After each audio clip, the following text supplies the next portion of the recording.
Whew.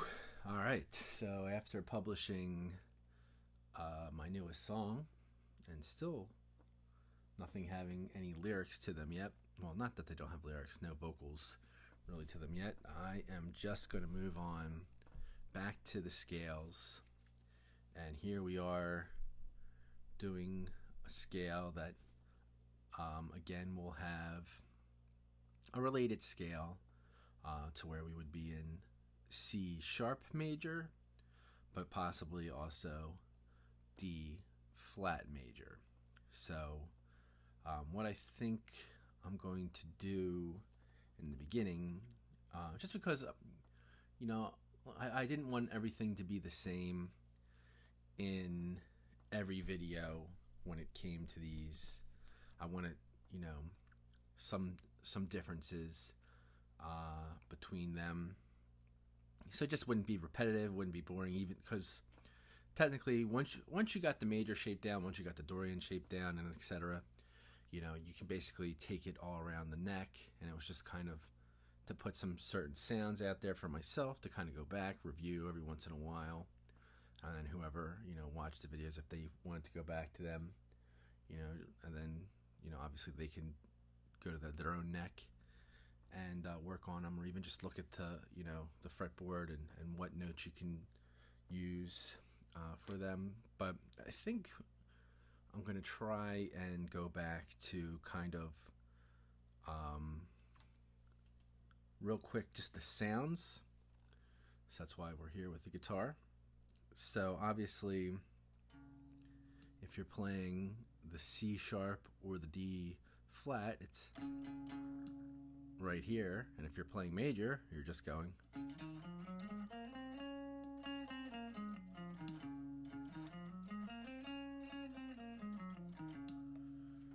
And then obviously, if you're going to start at the D sharp or the E flat, it's going to sound like this.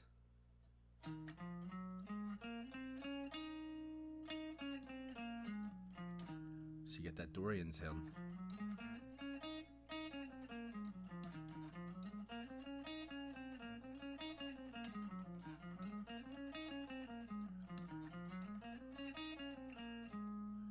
Then of course moving on to the F or the E sharp.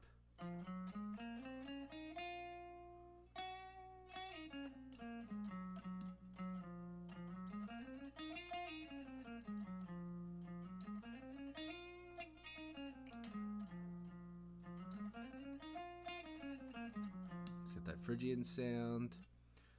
So you do F sharp, G flat would be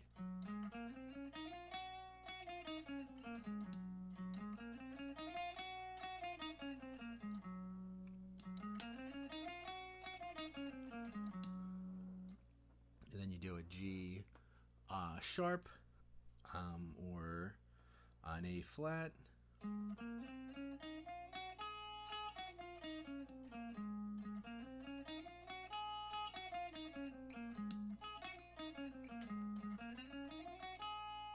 Set your Mixolydian sound. To do your A flat minor.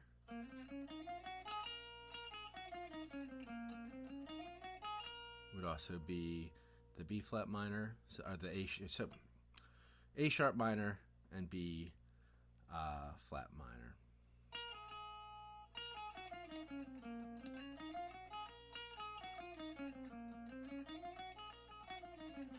I will pull the fretboard up obviously so that we can go over them. And then we have on this, it's either going to be the C Locrian or the B sharp Locrian.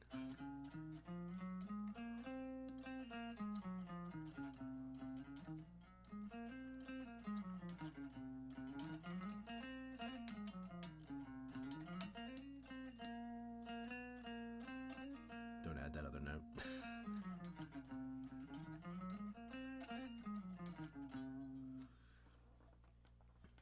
Alright, so then we'll go to the fretboard. And we'll look at C sharp first. So, obviously, just like all the other ones, half a step down. You go from C to C sharp here.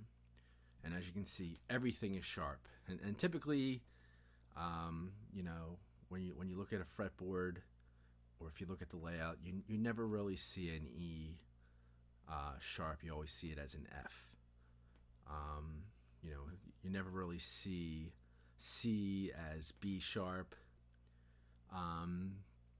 Technically on a guitar, but obviously it depends on what the composer is writing in, what's called for.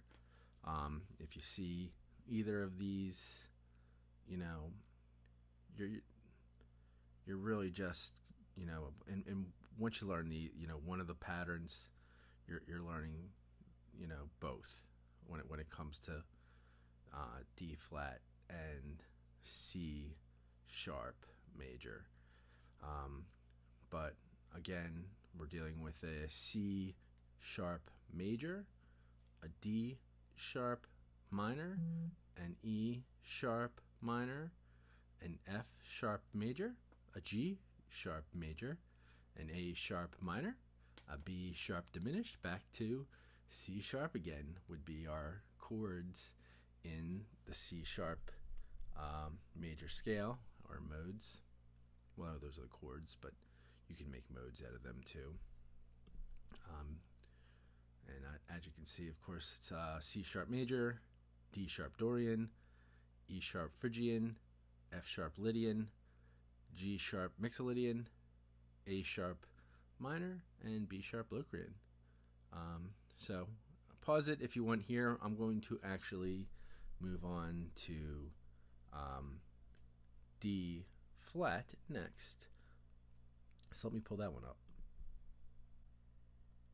Okay, with D flat major, just like our other double scale, you know, real quick, you know, obviously we're dealing with 5 flats here, and we were dealing with 7 sharps in the other one was 7 sharps in C flat, and we were dealing with 5 sharps when it came to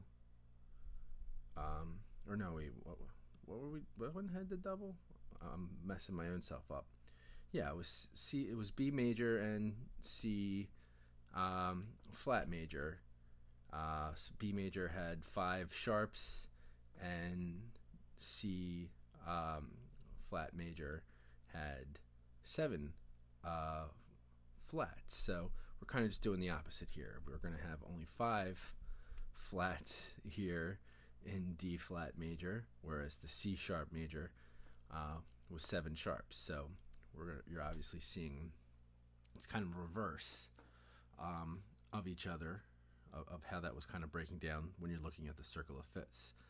I might bring that up at the end real quick, but I want to digress from that real quick just because we want to focus here on D flat major. So again, D flat major, E flat Dorian, F Phrygian, G flat Lydian, A flat Mixolydian, B flat minor, and C Locrian. Our chords in there, of course, are going to be, it's always major, minor, minor, major, major, minor, diminished back to the root. But, of course, that would mean that we're D flat major, E flat minor, F minor, no flat, just natural F minor, G flat minor, or G flat major, I mean, A flat major, B flat minor, and C diminished, and D flat as the root again, or the octave there. You know, again, I don't want to be too long-winded in this because obviously when you're practicing C sharp major, you can also, you know, maybe just take it over and try and reverse it, hear it as what F, or even, you know, find out, you know, what song might have these different variations, and kind of go off of that and see if you can tell a difference. there are things where they say that there's a difference. You know, I mean, we know that obviously when you're going sharp, you're going higher. When you're going flat, you're going lower.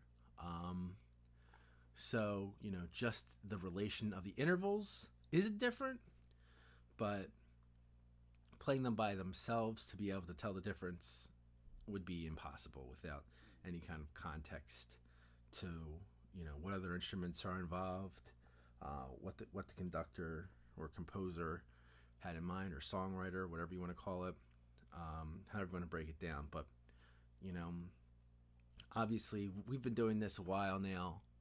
If you have watched all the videos, you know, you can see obviously that once you get the different patterns of how to play the major scale, Dorian scale, Phrygian scale, the Lydian scale, the Mixolydian scale, the minor scale, the Locrian scale, even mixing it up, you know, maybe starting at one point with, you know, if you're doing it as D flat, you have your guitar turned on, so it sounds, I mean, there's the E flat here, but there's also an E flat down here.